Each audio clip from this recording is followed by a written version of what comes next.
How does it feel to be 50? Having your mind slip away. How does it feel to be 50? Boy Scouts looking your way. How does it feel? How's it feel to be 50? Turning 50 today, the president of AFA playing those tender, loving bumpers in his honor on this special day and wearing black buttons, all of us here at AFA, in his honor. Now, number to call, 888-589-8840. According to the Bureau of Labor Statistics, this is getting set up for a Maxine Waters soundbite. You're familiar with her. She's a hoot. She is just a veritable treasure trove of wonderful moments of insight from political leaders. And as you get prepared to listen to this soundbite, realize that according to the Bureau of Labor Statistics, there are only 112 million jobs in America. Now, some people have placed the estimate at 135 to 140 million jobs because some people could be working two part-time jobs. So let's, for the sake of argument, let's say there's 135 million jobs that exist today in America. That is the sum absolute total of everybody in America that goes to work anywhere and gets paid for it, whether it's part-time or full-time. 135 million jobs. Now, with that in mind, listen to Maxine Waters as she does her Chicken Little imitation. Yesterday, we did have Mr. Bernanke in our committee, and he came to tell us what he's doing with quantitative easing, and that is trying to stimulate the economy with the bond purchases that he's been doing, because he's trying to keep the interest rates low and create jobs. And he said that if sequestration takes place, that's going to be a great setback. We don't need to be having something like sequestration that's going to cause these job losses, over 170 million jobs that could be lost. And so he made it very clear he's not opposed to cuts, but cuts must be done over a long period of time and in a very planned way, rather than this blunt cutting that will be done by sequestration. In America, you have a right to be stupid. So Maxine Waters says if we do the sequestration, and this was yesterday trying to scare us into submission, today it's happened. Look around. Have you seen 170 million jobs disappearing on you? So she says there's 135 million jobs in the country. She says sequestration is going to cost us 170 million jobs. Now, this is Jay Carney. This is clip 3. Now, Jay Carney is the president's spokesman, as you are aware. One of the things that Arnie Duncan was out there doing, he is the president's education secretary, and Arnie Duncan was out there saying that teachers were going to get pink slips. They were going to get furloughed. It was already happening. It was a terrible, horrible, no good, very, very bad thing. Teachers were going to get laid off in droves. Now, the Washington Post looked into that. The Washington Post examined that. They've got a guy that's a fact checker for them. And they went in and checked his claim. This is what Arnie Duncan said last Sunday.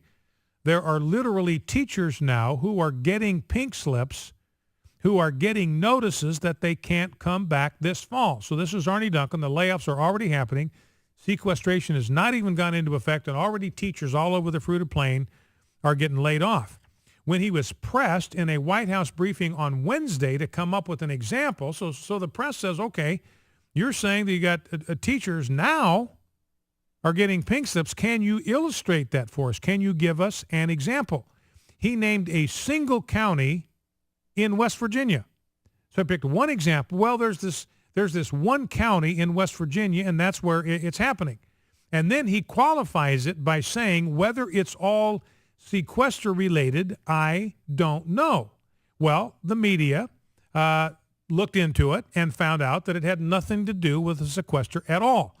These are officials in Kanawha County, West Virginia, said these were, quote, transfer notices, not even pink slips, not layoffs, but transfer notices that were sent to 104 educators, and they had more to do with a separate matter that involves a change in the way West Virginia allocates federal dollars designated for poor children.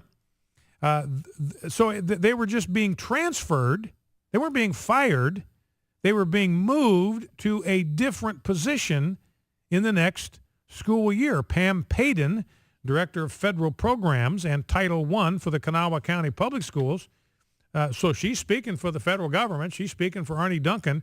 They don't necessarily mean a teacher has been laid off. It's not like we're cutting people's jobs at this point. So in other words, it was all hype. There was nothing to it.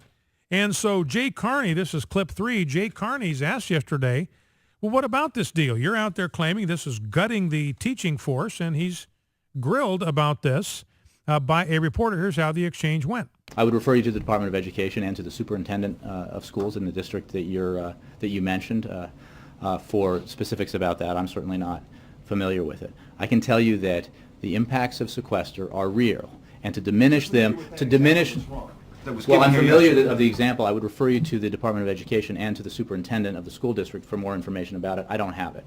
What I can tell you is that...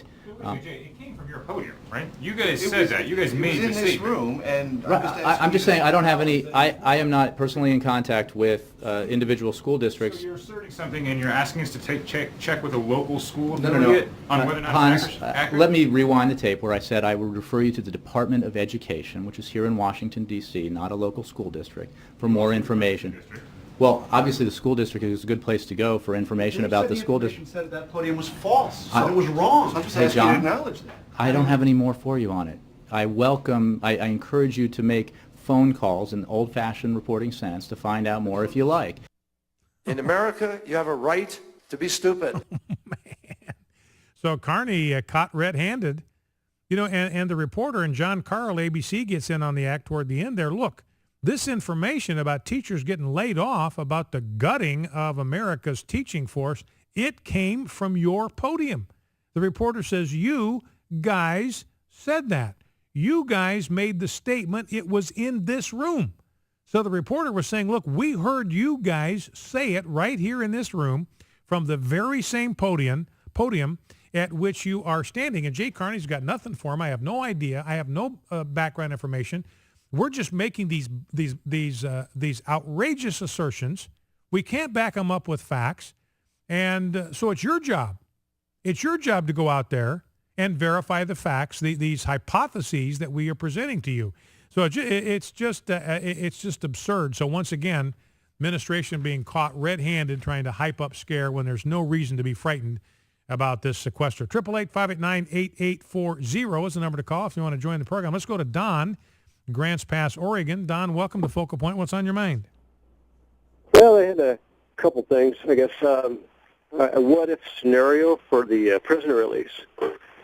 So what if Americans decide to defend themselves from all these extra criminals that are loose or on the loose? And then would that just give the administration more gun control issues? Well, it's interesting, Don, that would also give an opportunity to play a race card as well. Yeah, well, it's interesting that you bring that up, Don. It's a very, very perceptive call because, Eric Holder was out there yesterday, I believe, and Eric Holder was saying, look, this is going to cripple the Department of Justice. We are not going to be able to defend you. And again, they were trying to alarm the American people by making us feel vulnerable, making us feel like the sequester was going to make it impossible for law enforcement to defend American families. And, the thought that I had, well, all that's doing is telling the American people, you'd better get out and arm yourself. That's what that's saying. Go out and buy guns. Because Eric Holder, who's the chief law enforcement official in the country, he's out there telling you, look, I cannot protect you anymore. I won't be able to do it. And I've got another story here in the stack about how the fastest growing demographic of gun owners in America now are American women. Female gun ownership is up 77% since 2005. And a part of that is guys like Eric Holder saying, look, we can't protect you anymore. So American women are saying, look, we are going to protect ourselves. All right, thanks for the call, Don. I appreciate that. You know, and Don's right. What they will do is they will use this as an excuse. Since we can't protect you, we've got to clamp down on guns. We got to get more guns off the streets because we can't protect you. So we got to go keep guns from being on the streets so nobody gets hurt. The exact opposite of what actually works. Let's go to Jim, Spring Hill, Florida. Jim, you're on Focal Point. What's on your mind? Well, thanks for taking my call, Brian. What I'm finding out is more and more that we have a pathological liar in the White House. I can't argue with that. And one of his own men in government told him so in his first term, and he became infuriated. The thing is that his middle name is Hussein, and I think he's every bit as bad as Saddam, and probably as bad as Adolf and I can't even think of his name, Joe Stalin. Oh yeah, Joseph Stalin, yeah. Well, you know, and you even have this columnist at Pravda who is calling President Obama a communist, speaking of Joseph Stalin. And, I mean, they know communists when they see them. And this columnist for Pravda, I mean, this is their main news organ in Russia, the former USSR, former Soviet Union.